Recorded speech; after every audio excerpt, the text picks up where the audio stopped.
जी तो दोस्तों, आज का लेसन जो है वो है मोटिवेशन के बारे में। अच्छा, ये मोटिवेशन क्या है? देखिए, चाइनीज़ और जापानी ज़ुबानें जो हैं वो दुनिया की मुश्किल तरीन लैंग्वेजेज़ हैं, ज़ुबानें हैं, भाषा हैं, जो भी कह लें। तो इनमें होता ये है कि आदमी पढ़ते पढ़ते पढ़ते एक लेवल पे आके स्ट्रेस का शिकार हो जाता है। कहता है यार, मैं इतनी मेहनत कर रहा हूँ और मुझे कुछ समझ में नहीं आ रहा। ठीक है, तो इसमें होता ये है कि आदमी जो है वो गक्करी हो जाता है, मायूस हो जाता है। गक्करी कहते हैं मायूस होने को। तो वो आपने गक्करी नहीं होना है, मायूस नहीं होना है और मुसलसल आगे बढ़ते रहना है। देखिए, जापानी या चाइनीज़ ज़ुबान सिखाना जो है, आजकल ज़ुबान सिखाना जो है वो, या ज़ुबान सीखना जो है वो बहुत आसान है। आप यूट्यूब पे जाएं, इंटरनेट पे जाएं और क्या नाम है, गूगल करें आप, बहुत सारी किताबें, आपको बहुत सारा मटेरियल आपको मिल जाता है। और आपको जो है वो यूट्यूब पे बहुत सारे ट्यूटोरियल्स हैं, तो आपको कहीं जाने की ज़रूरत नहीं, आप घर पे बैठ के पढ़ सकते हैं। लेकिन फिर आदमी को टीचर की ज़रूरत क्यों होती है? एक तो टीचर की ज़रूरत यूँ होती है कि आपको पता नहीं कि क्या पढ़ना है, किस तरतीब से पढ़ना है, इसलिए आपको एक गाइडेंस की ज़रूरत होती है। अच्छा चलिए, गाइडेंस भी आपको मिल गई। यूट्यूब पे आप लेसन्स देख रहे हैं, मेरे देखें या किसी के भी देखें, तो आपको वो गाइडेंस मिल रही है कि हाँ जी, किस तरतीब से पढ़ना है। असल में होता ये है, जैसे मैंने आपको कहा कि चाइनीज़ और जैपनीज़ लैंग्वेज सीखते वक्त इंसान जो है वो थक जाता है, बीच बीच में थकने लगता है। ठीक है, तो फिर वो क्या होता है, थक कर गिव अप कर देता है, छोड़ देता है, हार मान लेता है। तो जापानी और चाइनीज़ लैंग्वेज के टीचर्स का काम जो है वो, मेरा काम ये नहीं है कि मैं आपको बताऊं कि हीरा गाना कैसे लिखी जाती है या कताकाना कैसे लिखी जाती है। ठीक है, ये सब तो आपको यूट्यूब पे, इंटरनेट पे, हर चीज़ पे मिल जाएगा। असल चीज़ है मोटिवेशन। देखिए, ये हमारी जो एशियन टीमें हैं, पाकिस्तान की और इंडिया की क्रिकेट टीमें, इनका कोच, अब कोच वो हज़ारों डॉलर्स की सैलरी लेता है, वो काम क्या करता है? क्या वो उनको बल्ला पकड़ना सिखाता है, कि उनको शॉट मारना सिखाता है कि नहीं तुमने शॉट ऐसे मारना है, नहीं ऐसे तुमने बैक फुट पे खेलना है? नहीं। अगर तो उनको बल्ला पकड़ना नहीं आता होता, उनको शॉट मारना नहीं आता होता, तो वो नेशनल टीम में ही नहीं होते। जब वो नेशनल टीम में है, इसका मतलब है कि वो पूरी मुल्क की क्रीम है। ठीक है, पूरे मुल्क में से, अगर इंडिया में है तो 1.25 अरब की आबादी में से वो सबको सुपरसीड करते हुए है जो टीम में आए हैं, 11 लोगों में आए हैं। इसका मतलब है कि उसमें बहुत सलाहियतें हैं जो 11 लोगों में आए। इसी तरह पाकिस्तान में 22 करोड़ की आबादी में से जो है वो लोग चुन के 11 खिलाड़ी आते हैं। तो क्या वजह है कि फिर उनको कोच की क्या ज़रूरत है? कि भाई कोच का क्या काम है? भाई क्रिकेट तो मुझे आती है, मैं इतना बेहतरीन हूँ, अभी तो मैं नेशनल टीम में आया हूँ। नहीं, कोच का काम उसको बल्ला पकड़ के शॉट लगाना सिखाना नहीं होता, वो तो उसको आता है। कोच का मेन काम ये है कि उनको मोटिवेट रखे, यानी कि उनको हारने ना दे। देखिए, एक हार होती है कि आप मैच खेले, शॉट मारा, बल्ले पे नहीं लगा और आप मैच हार गए। एक हार होती है कि आप पहले से हारे हुए, आप डर रहे हैं, जाते हुए डर रहे हैं कि यार वो बहुत तेज़ बॉलर है, यार वो मैं उसको नहीं खेल पाऊँगा। हमारे यहाँ होता क्या था, और होता क्या है, था क्या बल्कि अभी भी होता है, कि एक हम लोगों पे एक प्रेशर है, हम एशियन टीमों पे ये प्रेशर है कि गोरे, यार गोरे से थोड़ी जीत सकते हैं, गोरे से जीत ही नहीं सकते। तो वो जो जाते थे मैच खेलने के लिए इंग्लैंड में या ऑस्ट्रेलिया में या इवन न्यूजीलैंड में, तो वो ये सोच के जाते थे कि यार हम तो बस, या तो हमने सीरीज़ बचानी है या सीरीज़ हार जानी है। सीरीज़ जीतने का कोई तस्वुर ही नहीं होता था इनके पास। तो क्या होता था कि बस वो गए और अपने जिम्मेदारी पूरी की और हार के आ गए। ठीक है जी, हार गए। अच्छा, कोई शिकायत भी नहीं करता था, हाँ यार गोरों से कौन जीत सकता है।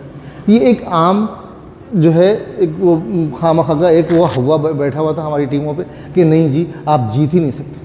अब फिर कोच आए, पहले पाकिस्तानी कोच, हमारे अपने लोकल कोचों को इंट्रोड्यूस किया गया। फिर हमसे कहा गया कि नहीं जी, गोरे कोच लाओ, कि जिनकी मेंटेलिटी, गोरा जो है गोरे की मेंटेलिटी समझ सकता है, इसलिए गोरे को ही कोच लेके आओ। तो हमने गोरे कोचेस हायर किए। तो कोच का बेसिकली काम क्या होता है कि वो आपको डिमोटिवेट ना होने दे, आपको मायूस ना होने दे कि आप कहेंगे नहीं जी हम तो जीत नहीं सकते। क्यों नहीं जीत सकते यार? आप जीत सकते हैं। देखिए, ये बातें हैं 70s की, 80s की, कि जब पाकिस्तानी और इंडियन जाते थे और इंग्लैंड में और ऑस्ट्रेलिया में और इवन न्यूजीलैंड से हार के आ जाते थे। न्यूजीलैंड जो थी वो अभी तक कोई ख़ास टीम नहीं है, कोई ऐसी उनकी कोई बहुत ज़्यादा कारनामे नहीं है न्यूजीलैंड की टीम के, लेकिन हमारे वाले वो गोरों की उसमें गोरों के इंप्रेशन में न्यूजीलैंड से भी हार के आ जाते थे। न्यूजीलैंड की टीम से भी अगर आप रेशो निकालें तो हमारे जीत का रेशो बहुत अच्छा नहीं है। क्या वजह है?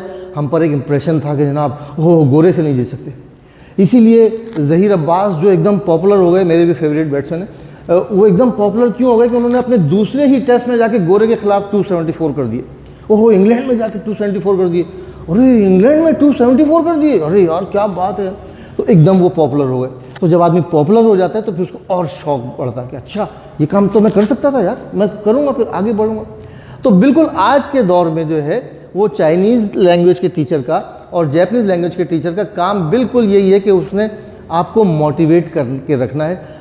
हमारे यहाँ इंप्रेशन क्या है? अरे यार जापानी तो कोई सीख ही नहीं सकता, नहीं जापानी तो कोई सीख ही नहीं सकता, अरे यार बहुत मुश्किल। अभी हमारे एक स्टूडेंट हैं, वो कोई 12 साल से जापान में रह रहे हैं और उनको जापानी नहीं आती, हिरागाना कताकाना लिखनी नहीं आती। वो कहीं से मुझे यूट्यूब देख के फिर मुझसे बात करने लगे, तो उन्होंने कहा सर हमारे यहाँ तो यही कहते हैं कि भाई जापानी तो कोई सीख ही नहीं सकता। आम इंप्रेशन ये है कि सब कहते हैं अरे भाई जापानी सीख के क्या करोगे, जापानी तो कोई सीख ही नहीं सकता। मैंने कहा यार आप 2.5 से 3 महीने में N5 कर सकते हैं, आप क्या बात कर रहे हैं? नहीं सर हमारे यहाँ तो कहते हैं N5 कोई कर ही नहीं सकता। मैंने कहा अच्छा आप मुझसे पढ़ना शुरू करें, 3 महीने बाद उन्हीं लोगों को जो कहते हैं कि कोई कर नहीं सकता, आप उनको अपना सर्टिफिकेट दिखाइएगा। देखिए हमारी थोड़ा सा एक मेंटेलिटी है कि हमारे यहाँ कोई काम आदमी कोई नया करता है ना तो उसको लोग सुनने वाले उसको एक्सेप्ट नहीं करते, नहीं अरे ये तो हो ही नहीं सकता, अरे ये क्यों कर रहे हो यार, अरे क्या फ़ायदा है इसका। देखिए मैं जब 87 में जापान गया तो मुझे लैंग्वेज का शौक़ था। उससे पहले मैंने जर्मन लैंग्वेज सीखी थी, फ्रेंच सीखी थी। तो मैं जनाब वो जापान गया तो जापानी सीखने का मुझे मौका मिल गया, मैंने जैपनीज़ लैंग्वेज सीखना शुरू कर दी। अब जब मैं लिखने बैठता था, हम लोग सब मजदूरी करते थे, सुबह गए 7 बजे उस ज़माने में 80s में लेट 80s में काम भी बहुत था जापान को। आज भी वही हालत है कि जापान में बहुत मैन पावर की ज़रूरत थी। तो हम लोग जाते थे धड़ाधड़ और जनाब काम करना शुरू कर देते थे। तो काम करने के साथ साथ मुझे शौक़ था लैंग्वेज सीखने का। उस वक्त 23-24 साल मेरी उम्र थी। तो हम मजदूरी करके आते थे, सुबह 7 बजे निकलते थे और रात के 8-9 बजे घर में घुसते थे। अब 8-9 बजे घर में घुस रहे हैं जब, और जापान की 1 महीने की मेहनत हमारे पाकिस्तान इंडिया की समझ लें 1 साल की मेहनत से ज़्यादा है। अब वो हम जब थक के आते थे, पूरा 12-13-14 घंटे काम करके जब आते थे तो लोगों के जिस्म में जान नहीं होती थी, बस जल्दी जल्दी खाया पिया और जनाब सो गए। तो जब स्टूडेंट सारे सो जाते थे हमारे, ऐसे जापान छोटा सा मुल्क है, आबादी के लिहाज से जो रकबा है उनका वो कम है, तो छोटे छोटे घर हैं। वो 2 कमरों का छोटा सा घर था, उसमें हम कोई 6 लड़के रहते थे। तो उसमें क्या होता, सब सो जाते थे। जब सब सो जाते थे तो मैं एक कोने में बैठ के वो एक छोटी सी टेबल ले ली, एक लैंप ले लिया और मैं उसमें पढ़ाई करने की कोशिश करता था। तो उसमें उससे झगड़ा करते थे, यार बंद करो ना यार, सोने दो यार, क्या मुसीबत है यार, नींद आ रही है यार, सुबह काम पे भी जाना है, तुमने लाइट जला ली। तो मैं बड़ी मुश्किल से उनसे जो है वो बचा के पढ़ता था। तो जितने भी थे यानी जो हमारे रूममेट थे वो अलग, जो बाहर में जो लोग मिलते थे पाकिस्तानी वो सभी अरे भाई जापानी सीख के क्या करोगे, अबे भाई जापानी सीखो, छोड़ो ना, अगर ऐसे पढ़ने का शौक़ है तो अमेरिका जाओ, इंग्लैंड जाओ, यहाँ क्या कर रहे हो? नहीं यहाँ तो भाई जापान तो पैसे बनाने की जगह है, पैसे बनाओ और जाओ। जापानी लैंग्वेज किसी को नहीं आती। अच्छा नहीं आती, लेकिन हमें एक जुनून था, वो शौक़ था, बस हम करते रहे। 6 महीने बाद अच्छा जापान में जब आप लोग बैचलर्स लाइफ गुजारते हैं, या जो गुजार रहे हैं उनको अंदाज़ा है, या जो गुजार चुके हैं बैचलर्स लाइफ कहीं भी प्रदेश में, उनको अंदाज़ा है कि सब मिल बांट के काम करते हैं। तो जब मिल बांट के काम करते हैं, जिसको काम नहीं आता, मिसाल के तौर पे हम जो थे, हमें खाना पकाना आता ही नहीं था, कभी घर में किचन में दाखिल ही नहीं होने दिया था हमारी अम्मा ने। तो हमें तो कभी अंडा बॉईल करना आता था बस, बहुत से बहुत। तो वो हम जो थे वो घर के छोटे हो गए, जैसे वर्कशॉप का छोटा होता है ना, नहीं अरे यार तुम्हें कुछ काम आता ही नहीं यार, तुम्हें वो आटा गूंदने खड़ा किया तो हमने लई बना दी उसकी, और रोटी डालने खड़ा किया तो रोटी के जो 7 टुकड़े हो गए। खाना तो वो खैर बहुत ही दूर की बात थी। तो उन्होंने कहा यार तू सफाई किया कर। तो हम घर के छोटे थे, तो अक्सर जब हम कभी काम से लेट हो जाया करते थे, तो फैक्ट्री से हम आए, देर में ओवर टाइम लग गया। अब हम आए तो पता चला खाना ही ख़त्म हो गया। यार खाना अगर नहीं हुआ ना, तुम आए क्यों नहीं? यार मैं ओवर टाइम, हाँ तो तुम पैसे कमा रहे थे, हमारा क्या कसूर है, खाना ख़त्म हो गया। तो अक्सर ऐसा वो भूखे सो गए। तो वो हमें जो थे, हम क्योंकि हम घर के छोटे थे, ज़्यादा एहतियाज भी नहीं कर सकते थे उस हाउस के जिसमें हम सब रूममेट्स थे, उन सब रूममेट्स में क्योंकि हम सबसे ज़्यादा निकम्मे थे, तो हम ज़्यादा किसी से एहतिजाज भी नहीं कर सकते थे। अच्छा भाई ठीक है, नहीं मिला खाना, भूखे सो गए, कोई बात नहीं, कभी ब्रेड खा ली दही के साथ, कुछ कर लिया। अच्छा उसी में निकनेम हमारा गौहर था। अब वो यार गौहर के लिए खाना नहीं बचा, अबे ठीक है यार नहीं बचा, हम क्या करें। तो उसके बाद हम पढ़ते जो लोग हमें कहा करते थे कि जापानी पढ़ने का फ़ायदा कोई नहीं है, 6 महीने बाद वो क्या हुआ कि पहले इस बात पे झगड़ा होता था कि गौहर के लिए खाना नहीं बचा, अब इस बात पे झगड़ा होता था 6 महीने बाद कि नहीं यार अब खुद ब खुद हम गौहर से गौहर भाई हो गए। कब हम गौहर से गौहर भाई बने हमें पता नहीं चला, क्योंकि हमने वो लिखना पढ़ना सीख लिया था। अब क्या हुआ, अब इस बात पे झगड़ा होता था कि नहीं यार गौहर भाई के लिए खाना मैं बनाऊंगा, नहीं गौहर भाई ये खा के देखिए, नहीं गौहर भाई आप ये खाएंगे, नहीं गौहर भाई ये देखिए मैंने खीर बनाई, यार गौहर भाई ये तो चख के देखें। अब हमारी खातिर मदारात ऐसी होती थी जैसे कि हम इनके दामाद हैं या बहनों ही हैं। क्या वजह थी, ऐसी कोई नहीं, हमारे अंदर कोई सुरखाब के पर नहीं निकल आए थे या हमारे कोई सींग नहीं निकल आए थे, हमने वो जापानी ज़ुबान सीख ली थी। अब वो जापानी ज़ुबान क्या है कि आप किसी इतनी अहम है कि किसी का ख़त आया पड़ा है, किसी को फ़ोन आ रहे हैं बार बार, उन्हें पता ही नहीं कि यार क्या है। अब वो कोई परेशान है कि यार क्या है, ये किसी का लेटर आया पड़ा है, किसी का बिल आया पड़ा है, किसी को पड़ा है उसे कुछ पता ही नहीं, किसी को पुलिस वाले कॉल कर रहे हैं, वो डर रहा है कि यार पुलिस में जाऊँगा तो क्या बात करूँगा। तो अब क्या हो यार गौहर भाई यार प्लीज़ यार ये ख़त पढ़ दो यार, अब यार गौहर भाई ये जो है वो ये बता दो यार ये क्या है। अब हम कह रहे हैं अच्छा भाई तुम जाओ, तुम्हारा ये बिल है ये भर दो, तुम्हारा ये पार्किंग का टिकट है टिकट भर दो, तुम्हें ये पुलिस वालों का लेटर आया जाके अपना पुलिस वालों से मिलो, ये तुम्हारा इमिग्रेशन से लेटर आया। तो अब हमारा काम क्या था, इन लोगों को ये बताना था कि तुम लोगों ने ये क्या तुम लोगों को लिखने पढ़ने में उनकी हेल्प करना शुरू कर दी। अब वो खुद ब खुद गौहर भाई हो गए हम गौहर से। क्या वजह हुआ ये कि हमने वो हुनर सीख लिया था। कोई मैं अपनी मकसद अपनी तारीफ़ करना नहीं है, मकसद आप लोगों को ये बताना है कि आदमी अपने आप को एक सतह से बॉटम से ऊपर कैसे ला सकता है। मैं अक्सर एक मिसाल देता हूँ गंदे अंडों की। आपने अंडे उबाले होंगे किसी ने या उबलते हुए देखे होंगे। जब आप बाज़ार से अंडे लेके आते हैं, आप उनको पानी में डालते हैं उबालने के लिए, सारे अंडे एक साथ डालते हैं, लेकिन जो गंदा अंडा होता है वो गुप करके ऊपर आ जाता है।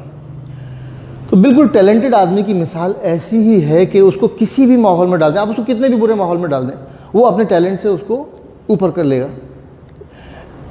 हमारे एक दोस्त थे, वो अमेरिका से कनाडा जो है वो क्रॉस कर रहे थे, उन्होंने असाइलम अप्लाई किया, कैनेडियन गवर्नमेंट ने या कैनेडियन पुलिस वालों ने उनको इमिग्रेशन एक डिटेंशन हॉल में बंद कर दिया, डिटेंशन सेंटर में रख लिया कोई 2-3 महीने के लिए। अब वो थे इंग्लिश के टीचर। अब वो इंग्लिश के टीचर थे, वहाँ पर जो है किसी को, हम देसी थे ज़्यादा, तो किसी बहुत लोगों को अंग्रेज़ी नहीं आती थी। अब वो कहते थे यार क्या नाम है फलां भाई, नासिर भाई उनका नाम था, हाँ नासिर भाई ये बता दो यार ये क्या करना है यार, नासिर भाई इसकी एप्लीकेशन लिख दो। अब नासिर भाई जो थे वो पूरी डिटेंशन सेंटर में प्रोफेसर साहब मशहूर हो गए। उनका काम क्या था, किसी का लेटर लिख दिया, किसी को एक दरख्वास्त लिख दी इमिग्रेशन को, किसी को पुलिस वालों को कुछ रिक्वेस्ट करनी है, किसी को कुछ मंगाना है।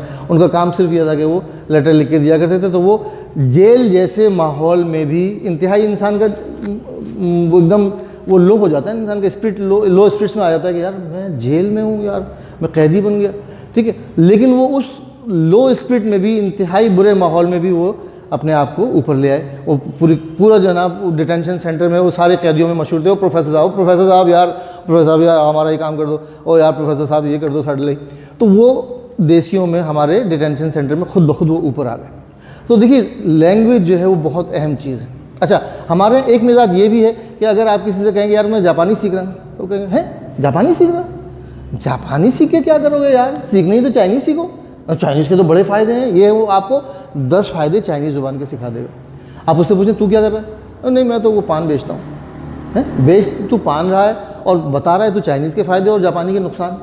ये हमारा मिजाज है कि वो उसने जैसे ही आपको सुना कि आप कुछ नया काम कर रहे हैं, वो आपको 10 नसीहतें करेगा। अच्छा, अच्छी भी हैं इसमें, बाज़ औक़ात आपको मुफ्त के मशवरे मिल जाते हैं, दूसरे मुल्कों में आपको कंसल्टेंसी की फ़ीस देनी पड़ती है, यहाँ फ्री में मशवरे मिल जाते हैं।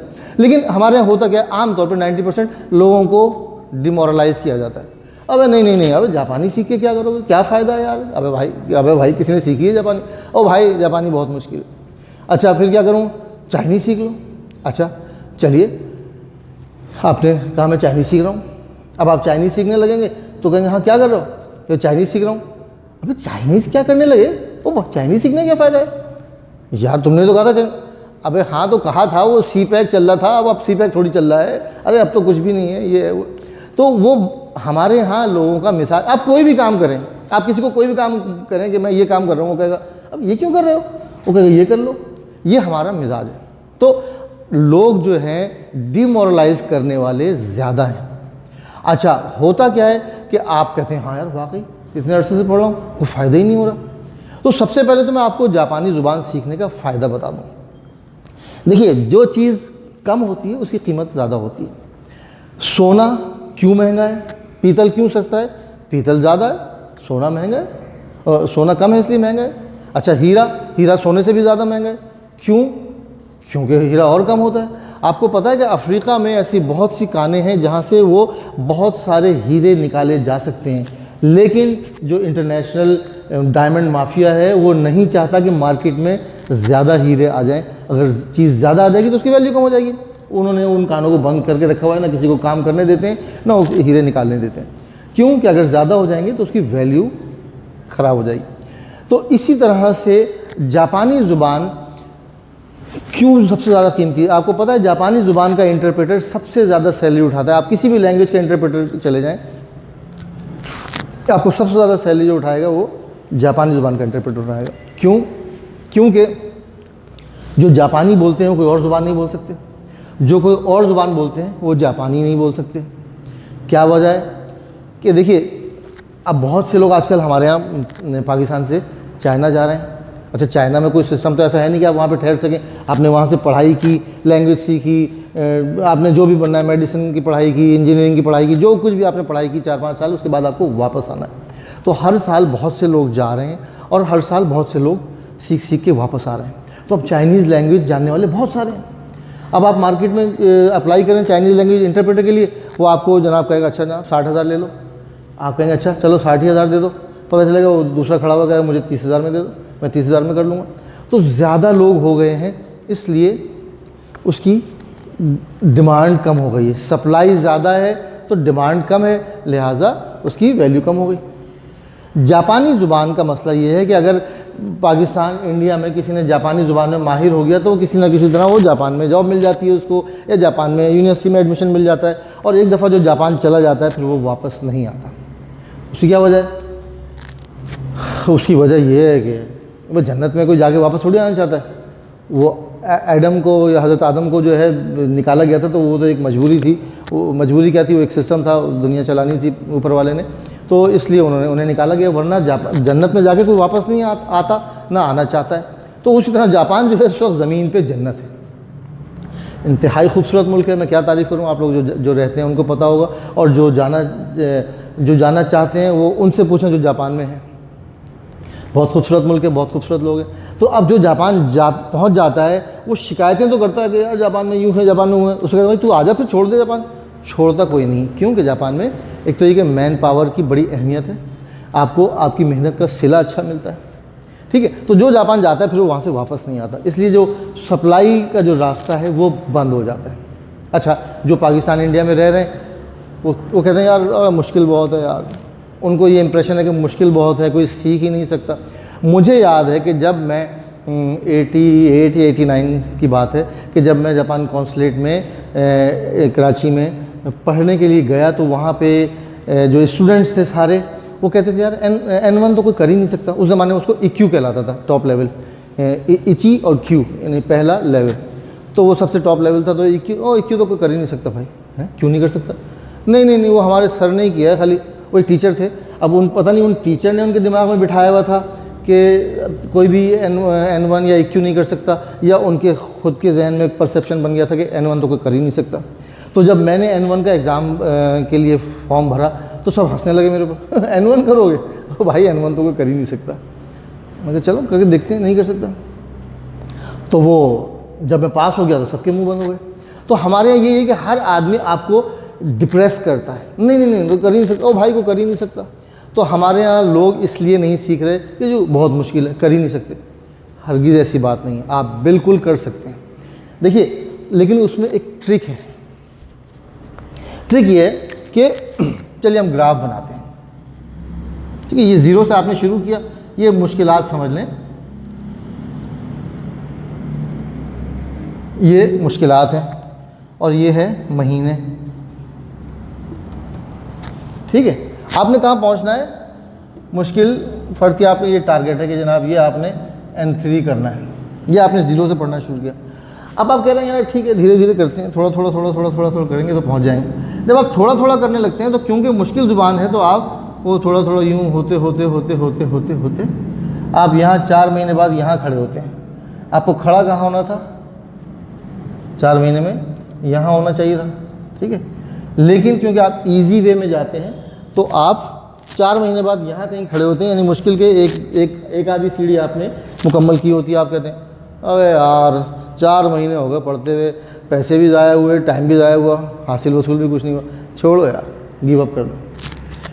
अच्छा, ये तरीका पढ़ने का, जापानी ज़ुबान पढ़ने का ये तरीका नहीं। मेरा पढ़ाने का तरीका, मेरा पढ़ने का तरीका भी ये था और पढ़ाने का तरीका भी ये है। देखिए यहाँ जो थे आप आराम आराम से टहल के जा रहे थे, ठीक है। जब टहल के जाएंगे, मेहनत नहीं करेंगे तो ज़ाहिर मंजिल पे थोड़ी पहुँचेंगे। मुश्किल सब्जेक्ट है तो आप कहीं भी नहीं पहुँचेंगे। अच्छा, यहाँ जो है समझ लें, एक ऐसी चट्टान सीधी खड़ी हो गई, ठीक है।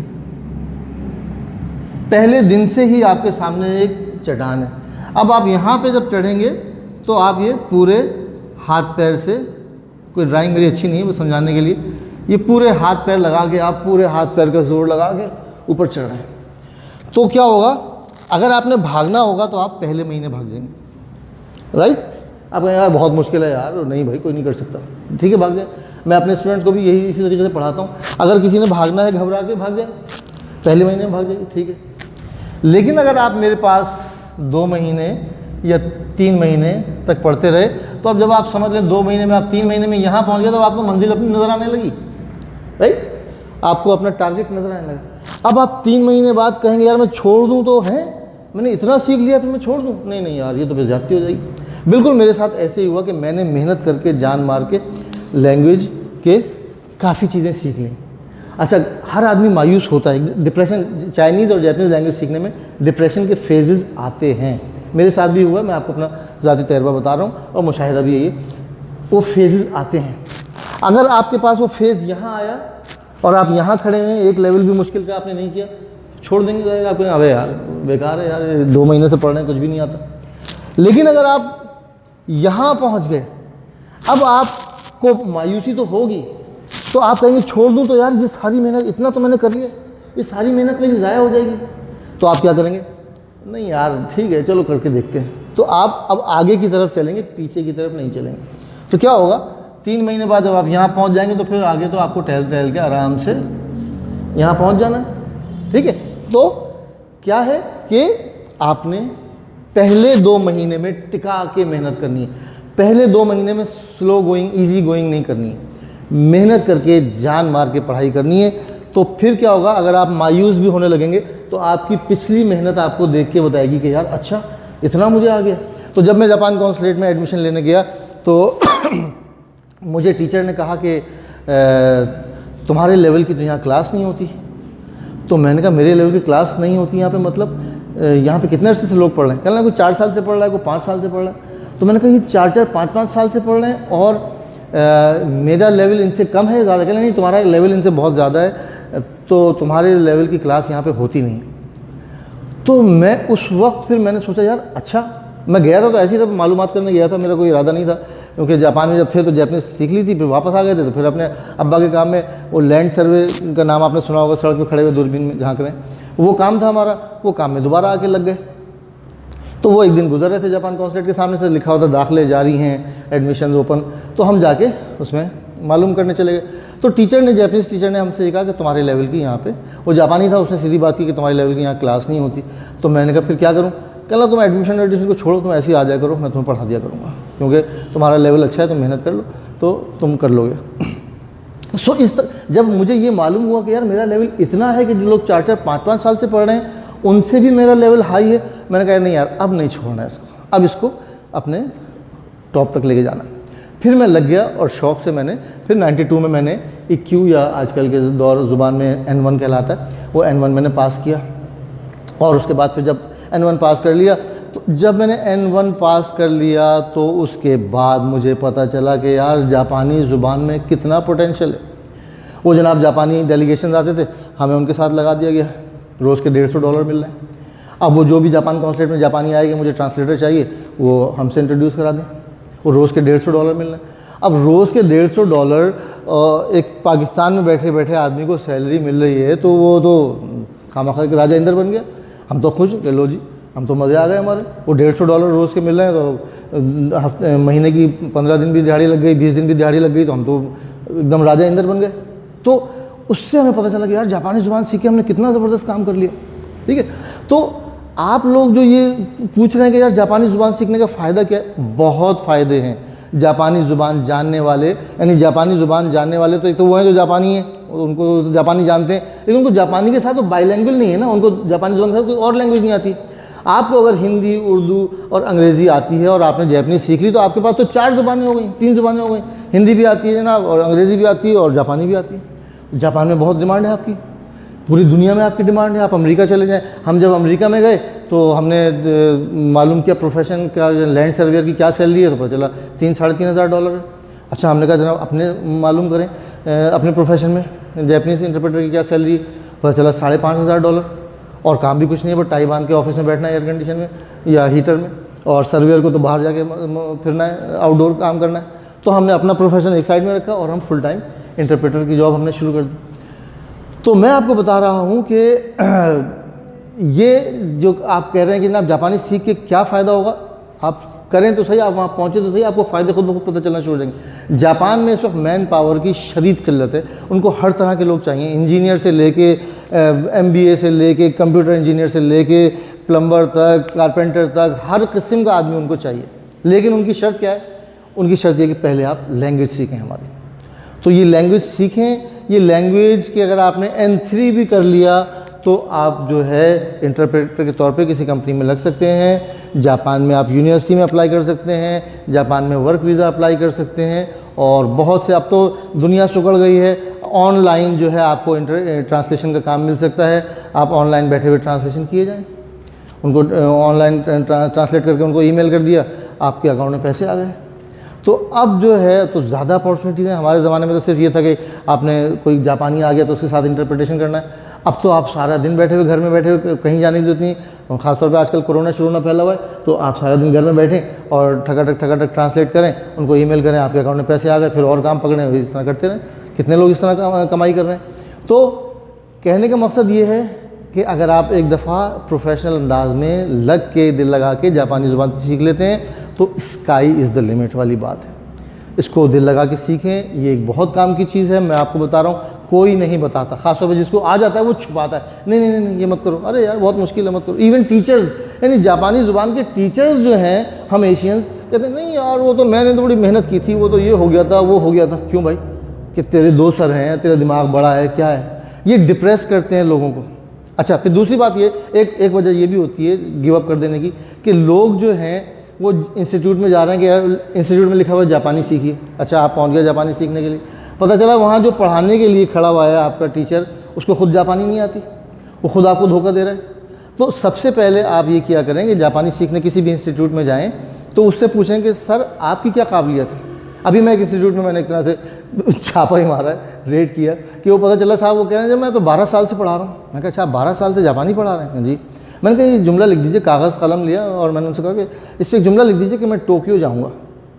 यकीन जाने वो मेरे पास वीडियो पड़ी है, मकसद किसी की वो नाम ख़राब करना नहीं है, किसी को खामखा बदनाम करना नहीं है। वो वीडियो मैंने अपने पास रखी हुई है ना, मैंने कहीं फेसबुक पे अपलोड की, कहीं अपलोड नहीं की, लेकिन वो मेरे पास रिकॉर्ड के तौर पर रखी हुई कि उस शख्स को हिरागाना और कताकाना तक लिखना नहीं आता था, और वो लोगों को ठीक ठाक पैसे लेता था कि हाँ जी आपको जापानी सीखनी, जमा करा दीजिए, 35,000 रुपये जमा करा दीजिए, 30,000 रुपये जमा करा दीजिए। अब एक शख्स ने जमा करा दिए 30,000, पता चला 1 महीने बाद उसको कुछ भी नहीं आता जाता। वो वैसे ही मायूस हो गया कि यार अब यार खामा का पैसे भी जाए हुए, कुछ भी आता है तो नहीं यार, उसको ही नहीं आता जिसको पढ़ाते। कितनी मुश्किल है कि जो पढ़ा रहा है उसको ही नहीं आती, तो हमें कहाँ से आएगी। तो ये सबसे पहले आप सही गाइडलाइन चुनें, अपना सही मेंटर चुनें कि आपका गाइड जो कर रहा है वो कौन है, क्या वाकई काबिलियत है उसमें, नहीं है। सबसे पहले आप जाया करें किसी इंस्टीट्यूट में, तो टीचर जो कहे कि मैं जापानी का टीचर हूँ, तो उससे कहें सर आपने जापानीज़ लैंग्वेज कहाँ से सीखी है, आपके कितने लेवल किए हैं आपने। अगर उसने N3 तक भी किया हुआ है तो ठीक है, उसका पढ़ाना जायज़ बनता है। लेकिन ऐसे भी जिन्होंने N5 किया, N5 का कोर्स पढ़ा रहे हैं, बिल्कुल बेसिक लेवल किया है, बेसिक लेवल ही पढ़ा रहे हैं, तो ऐसे लोगों से बचिए। अब तो बहुत आसान है लैंग्वेज सीखना, लेकिन मोटिवेट रहना है, आपने मोटिवेटेड रहना है, हिम्मत करनी है, नहीं मैंने सीखना है। देखिए अगर आपने एक हफ्ता सीखी और आपको मुश्किल लगी, छोड़ दें आप, it's not your cup of T, छोड़ दीजिए। लेकिन अगर आपने एक दफ़ा ठान लिया कि ये करना है और आपने आगे बढ़ना शुरू कर दिया, आपने 4 दिन में 5 दिन में हिरागाना सीख ली, नाउ यू कैन गो। अगर आपको 5 दिन में भी करते करते हिरागाना नहीं आ रही, जो मेरे हिरागाना के लेसन हैं 5, और 5 लेसन करने के बाद आपने छठे लेसन में गए, 5 दिन से आप कर रहे हैं और छठे लेसन में आपने टेस्ट दिया और आपको कुछ भी समझ में नहीं आ रहा, तो इसका मतलब है कि it's not of your favour, कुछ और काम करें आप। तो सबसे पहले अपने आप को डिसाइड करें, अपने आप को तैयार करें कि मैंने ये करना है या नहीं करना। एक दफ़ा जब आप ठान लेते हैं कि मैंने ये करना है, तो फिर कोई चीज़ मुश्किल नहीं रहती, बहुत आसान हो जाती है। ठीक है, वो एक हमारे दौर के मशहूर गुलकार मुकेश जी का एक गाना है कि वो आदमी चाहे तो तकदीर बदल सकता है, सारी दुनिया की वो तस्वीर बदल सकता है, आदमी सोच तो ले उसका इरादा क्या है। यानी आप चाहें तो दुनिया की तस्वीर बदल सकते हैं, पहले आप सोच तो लेंगे आपने करना क्या है। फिर गाना अगर आपने वो सर्च करना है तो वो गाना कुछ यूँ है कि एक हसरत थी कि आंचल का मुझे प्यार मिले, मैंने मंजिल को तलाशा मुझे बाज़ार मिले। वो गाने को पॉपुलर नहीं करना चाहता मैं, गाना जो भी है वो है, लेकिन इस गाने से भी आप एक सबक ले सकते हैं कि इंसान अगर चाहे तो सब कुछ कर सकता है, वो पहाड़ में से दूध की नहरें निकाल सकता है, सिर्फ ठानने की बात है। ठीक है, तो एक दफ़ा आप ठान लें तो मेहनत करें, दिल लगा के पढ़ें और कामयाबी आपके कदम चूमेगी। थैंक यू, शुक्रिया, धन्यवाद।